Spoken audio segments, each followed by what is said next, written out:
వీటెన్ news కి స్వాగతం.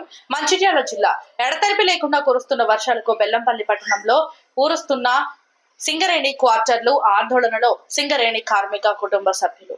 సింగరేణి యాజమాన్యం కార్మికులకు స్థితిలావస్థకు చేరిన క్వార్టర్లు ఇచ్చి ఇబ్బందులకు గురి చేస్తున్నారన్న కార్మికులు. క్వార్టర్ స్లాబ్ పగుళ్లు తేలి వర్షం నీరు ఇంట్లోకి రావడం వలన ఇబ్బందులు పడుతున్నామని ఆవేదన వ్యక్తం చేసిన సింగరేణి కార్మికుడు బాలకృష్ణ. సి టైపు క్వార్టర్లకు నెలకు 12,000 చొప్పున అద్దె చెల్లించి ఉంటున్న కార్మికులు వర్షాల వల్ల ఇబ్బందులు పడుతున్నామని, క్వార్టర్లు రిపేరు చేయాలని అధికారులకు ఎన్నిసార్లు ఫిర్యాదు చేసినా పట్టించుకోవడం లేదన్న కార్మికులు. ఎప్పుడు కూలుతాయో తెలియని పరిస్థితులలో సింగరేణి క్వార్టర్లలో కుటుంబ సభ్యులతో జీవనం కొనసాగిస్తున్నామని ఆవేదన వ్యక్తం చేసిన సింగరేణి కార్మికుడు సిర్రా బాలకృష్ణ.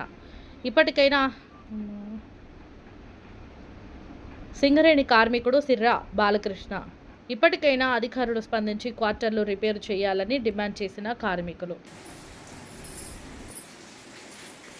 ఇంట్లో చిన్న పిల్లలు ఇబ్బందిగా ఉండడం వల్ల పిల్లలకు బాగా ఇబ్బంది పరిస్థితి ఉంది. మొత్తం రేకుల నుండి వాటరు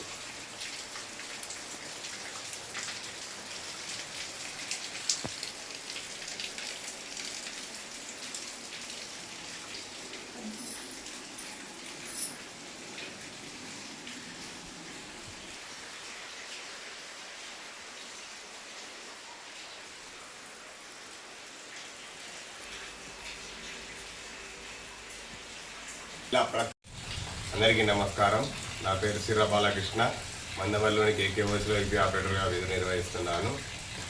నాకు ఏమ్స్ ఏరియాలోని C11 క్వార్టర్ ఉంది. ఈ క్వార్టర్ చాలా దీనాస్థితిలో ఉంది. ఎప్పటి నుంచో రిపేర్ కోసమని లెటర్ పెట్టాను.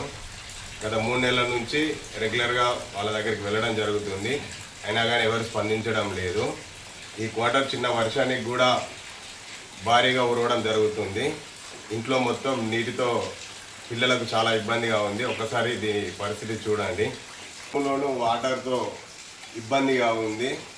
ఎన్నిసార్లు ఆఫీస్ పట్టి సివిల్ డిపార్ట్మెంట్ బెల్లంపల్లి తిరిగినా కానీ వాళ్ళు స్పందించడం లేదు. కాంట్రాక్టర్ లేడంటున్నారు, లేకపోతే సమ్మర్లో వేస్తామంటున్నారు.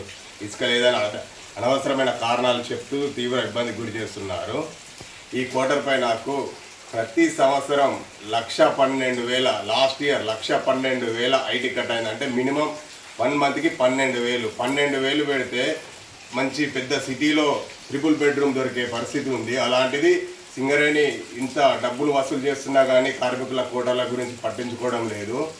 దయచేసి దీనిపై అధికారులు స్పందించి నాకు వెంటనే క్వార్టర్ను మరమ్మతు చేయాలని, లేకపోతే ఇంకో క్వార్టర్ అయినా ఇప్పించగలరని కోరుకుంటున్నాను.